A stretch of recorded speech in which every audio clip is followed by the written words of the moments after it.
할렐루야, 귀하고 복된 주일입니다. 청주상단교회를 섬기는 안광복 목사입니다. 예배란 우리를 창조하시고 구원하신 하나님에 대한 믿음의 반응입니다. 여러분 성전에서 예배를 드리시든 아니면 온라인으로 삶의 현장에서 드리시든 영과 진리로 주님을 뜨겁게 만나시는 거룩한 주일 되시기를 축복합니다. 욥기서에 등장하는 세 친구들은 욥을 위로하러 왔지만 오히려 욥을 비난합니다. 죄를 토하라고 말하고 나중에는 욥을 악인 취급까지 합니다. 욥이 얼마나 화가 나고 속상했겠습니까? 친구들의 그 과격한 말에 대한 욥의 반론 함께 살펴보겠습니다. 오늘 나눌 말씀 욥기 12장 1절에서 12절 말씀입니다.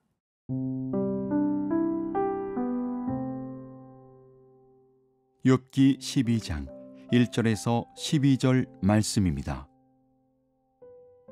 욥이 대답하여 이르되 너희만 참으로 백성이로구나. 너희가 죽으면 지혜도 죽겠구나.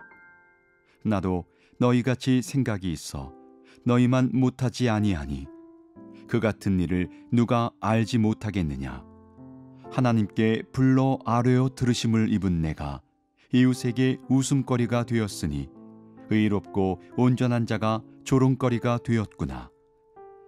평안한 자의 마음은 재앙을 멸시하나 재앙이 실족하는 자를 기다리는구나. 강도의 장막은 형통하고 하나님을 진노하게 하는 자는 평안하니 하나님이 그의 손에 후히 주심이니라. 이제 모든 짐승에게 물어보라. 그것들이 네게 가르치리라. 공중의 새에게 물어보라. 그것들이 또한 네게 말하리라. 땅에게 말하라. 네게 가르치리라. 바다의 고기도 네게 설명하리라. 이것들 중에 어느 것이 여호와의 손이 이를 행하신 줄을 알지 못하랴. 모든 생물의 생명과 모든 사람의 육신의 목숨이 다 그의 손에 있느니라.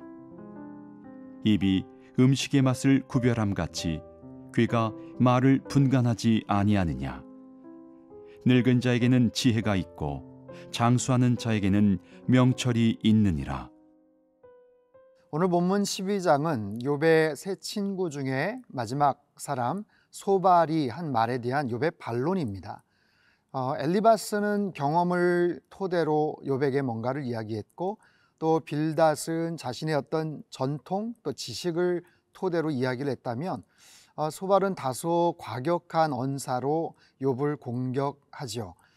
1절서부터 3절 말씀입니다. 욥이 대답하여 이르되 너희만 참으로 백성이로구나. 너희가 죽으면 지혜도 죽겠구나. 나도 너희같이 생각이 있어 너희만 못하지 아니하니 그 같은 일을 누가 알지 못하겠느냐. 너희가 그렇게 잘났냐? 너희가 그렇게 똑똑하냐? 욥의 이야기입니다. 너희가 참 전문가구나. 너희가 지혜에 통달한 그런 사람이구나. 아주 다 꿰뚫고 있구나. 욥이 오히려 조롱을 하죠. 나도 못지않다. 나도 총명이 있고 생각이 있고 지혜가 있는 사람이다. 얘들아 왜 내가 그걸 모르겠냐라는 거예요. 지금 욥의 상황, 친구라고 와서 위로를 하는 것이 아니라 오히려 욥을 공격하죠. 상처를 주고 아주 똑똑한 척 하고 있습니다. 욥은 그에 대한 섭섭한 감정을 토로하고 있죠. 그리고 자신의 딱한 상황을 처지를 이야기합니다. 4절이죠. 하나님께 불러 아뢰어 들으심을 입은 내가 이웃에게 웃음거리가 되었으니 의롭고 온전한 자가 조롱거리가 되었구나. 웃음거리 그리고 조롱거리. 내가 누구냐면 나로 말할 것 같으면 하나님께 불러 아뢰어 들으심을 입었던 나다라는 거예요. 이것은 하나님을 부르면 응답을 받았던, 하나님께 기도하면 즉각적으로 응답을 받았던 내가 지금 웃음거리, 조롱거리가 되었도다. 이것이 얼마나 속상하고 억울하겠습니까? 그런데 하물며 6절을 보면요, 강도의 장막은 형통하고 하나님을 진노하게 하는 자는 평안하니 하나님이 그의 손에 후히 주심이니라. 강도의 장막은 형통, 하나님을 진노케 하는 자는 평안. 그 다음 구절, 하나님이 그의 손에 후히 주심이라. 여러분 이 표현은요 욥기서의 대표적인 난해 구절 중에 하나입니다. 해석하기가 참 어려운 좀 그런 뉘앙스와 내용으로 구성이 되어 있는데, 학자들에 따르면 이 하나님을 주어가 아닌 목적어로 보는 것이 옳다, 이런 이야기도 있어요. 즉 하나님을 그의 손에, 뭐냐면 당시 신상을 만들어 품고 다니던, 신상을 만들어서 자기 품에 넣고 다니던 그런 이방 풍속, 그렇게 행동을 하던 사람들을 지칭하는, 그래서 표준세 번역이 이것을 잘 번역을 했는데, 강도들은 제 집에서 안일하게 지내고 하나님을 멸시하는 자들도 평안히 산다. 그러므로 그들은 하나님까지 자기 손에 넣었다고 생각한다라는 거예요. 악인들이, 강도들이 평안한 생활을 하고 마치 하나님을 자기 손에 주물럭거리듯이 그렇게 생각하며 그렇게 교만하게 행동을 하는데, 욥이 얼마나 속상하겠어요. 자기는 잘못한 것도 없는데, 너무나도 지금 억울하고 부당한데 하나님을 멋대로 생각하고 함부로 여기는 자들이 지금 평안함을 누리는가, 욥의 지금 심경을 지금 토로하고 있죠. 사랑하는 성도 여러분, 살면서 우리가 많은 어려움과 고난, 역경들을 당하지만 어쩌면 참 힘든 것 중에 하나가 속상한 일, 그 고난보다도 억울한 일을 당할 때가 아닐까 싶어요.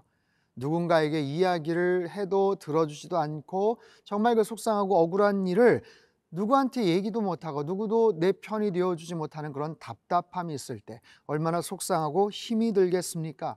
더군다나 의인이 받는 그런 고난에 반해서 악인이 누리는 그런 평온함들 생각하면 정말 화가 막 불일 때 일어나는 거겠죠. 이런 상황 속에 있는 누군가에게 혹여 잘못된 위로와 성급한 조언으로 그들의 화를 더 돋구거나 더 상처를 주는 일들이 있어서는 안 되겠죠. 잘 생각해 보십시오. 우리가 또 그런 입장, 그런 처지에서 속상한 일을 당할 수도 있지만 오히려 누군가를 우리가 위로한다고 성급하게 경솔하게 한마디 한마디 하면서 이것이 다 너를 위한 일이야, 잘 한번 생각해봐 라고 이야기를 해서 쓴소리를 하며 관계가 틀어지거나 아픔을 주는 그런 일들, 마음속에 대못을 박는 그런 일들, 상처를 주는 그런 일들이 우리 상황 속에서는 벌어지지 않아야 될 것 같습니다.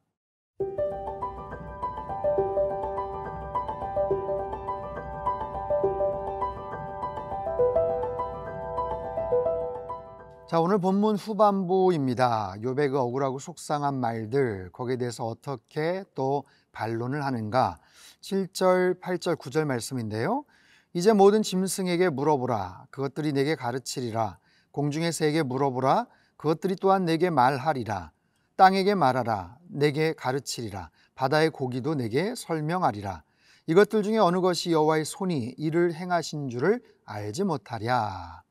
자, 하나님께서 모든 만물을 창조하셨죠. 모든 짐승들, 또 해와 달과 또 숲과 나무와 또 바다 안에 거하는 모든 물고기들, 그 모든 것들을 조성하시고 하나님의 통치와 창조 섭리대로 운행하시고 또 이끌어 가세요. 세상 모든 만물들, 그 창조물들에게는 주어진 원리가 있고 또 그 본능들이 있습니다. 창조된 그 원리의 근거에서 그들이 피조물됨을 드러내는 것, 하나님의 하나님 되심을 드러내는 그런 여러 가지 보이지 않는 비밀스러운 창조의 원리들이 있죠. 여러분, 북미의 모나크 나비 혹시 들어보셨습니까? 캐나다 동부 쪽에 거하는, 서식하는 이 나비인데 겨울을 나기 위해서 아주 장장 5,000km나 되는 굉장히 긴 여정을 출발을 해요. 그래서 미국을 대륙을 지나서 멕시코 마초이칸 주에 도착을 합니다. 그럼 그곳에서 떼를 지어서 군락을 이루고 겨울을 나죠. 근데 그 거리가 장장 4,500에서 5,000km나 되는 굉장히 그런 먼 거리입니다. 그런데 봄이 되면 기온이 올라가면 그들이 다시 이제 캐나다 쪽으로 올라가는데요. 그냥 올라가지 않아요. 이들이 3대, 4대에 걸쳐서 올라갑니다. 이들의 수명은요, 그냥 몇 주에서 길어야 2달 정도밖에 되지를 않는데요. 그래서 어느 지역에 잠깐 머물렀다가 번식하고 그리고 나서 또 그 다음 세대가 대를 이어서 올라가는 거예요. 그래서 이제 캐나다 지역으로 도착을 하지만 이미 자기는 증조 할아버지 뻘쯤 되는 나비가 거했던 그곳에 그렇게 돌아간다는 거죠. 이것이 너무나도 신기해서 과학자들이 연구를 하지만 한 번도 가본 적이 없는 곳을 어떻게 그렇게 찾아갈까? 그 유전자에 기록된 어떤 생체 시계, 태양 고도를 확인하는 태양 나침판 같은 것이 그들의 뇌에 들어가 있다라는 거예요.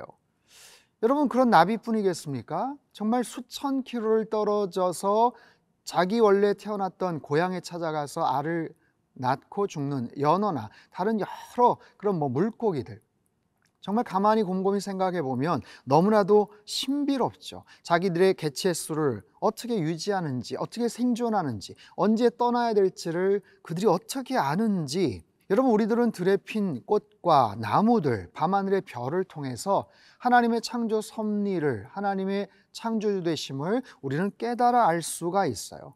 이 모든 것이 여호와의 손, 하나님의 주권적인 섭리에 의해서 이루어지는 것이죠. 자, 누가 참 지혜자인가? 누가 지혜자인가? 내가 틀릴 수도 있다는 것을 인정할 줄 아는 사람이 참된 지혜자입니다. 누가 지혜자인가? 모든 생물, 모든 사람의 육신의 목숨도 다 그분의 손에 있음을 고백할 줄 아는 사람이 참된 지혜자죠. 10절 말씀입니다. 모든 생물의 생명과 모든 사람의 육신의 목숨이 다 그의 손에 있느니라. 하나님은 어떤 분이신가? 우리의 모든 것을 소유하시고 경영하시는 분, 그 모든 것이 하나님의 손 안에 있습니다 라고 깨닫고 고백할 줄 아는 그런 참된 지혜자들 되시기를 바랍니다. 자, 마지막 12절입니다. 늙은 자에게는 지혜가 있고 장수하는 자에게는 명철이 있느니라. 이 부분을 공동번역은 이렇게 번역해요. 나이와 함께 지혜가 자라고 연륜과 함께 깨달음이 깊어가도. 참 근사한 표현입니다. 나이와 함께 지혜가 자란다. 연륜과 함께 깨달음이, 명철이 깊어간다. 사랑하는 성도 여러분, 지혜와 명철을 사모하시기를 바랍니다. 오래 살다 보면 경험을 쌓게 되면 자연스럽게 지혜가 체득이 됩니다. 경륜이, 명철함이, 슬기가 거기에서 익혀지고 깨닫게 되는 거죠.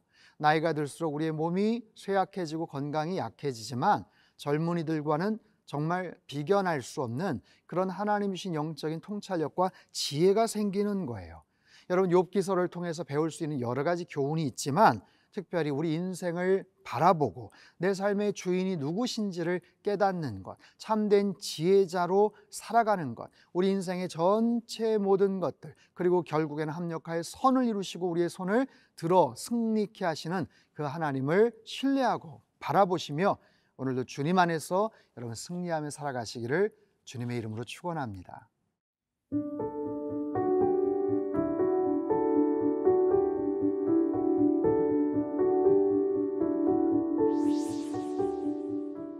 우리 인생의 주관자 되시는 하나님, 욥의 인생처럼 갑작스레 찾아온 여러 가지 시험과 고난이 있지만 그 속에서도 분명한 믿음 잃지 않고 더욱 선명하게 주님께 집중하는 우리 모든 성도님들 되게 하여 주옵소서. 그 모든 과정을 통해 하나님 사랑의 손길을 더욱 분명히 느끼게 하시고 언제나 영원한 친구 되시고 위로자 되시는 주님만을 의지하며 그 힘과 능력으로 모든 고난들을 잘 극복해내는 하나님의 거룩한 백성으로 오늘도 승리하며 살게 축복하여 주옵소서. 존귀하신 예수님의 이름으로 기도합나이다. 아멘.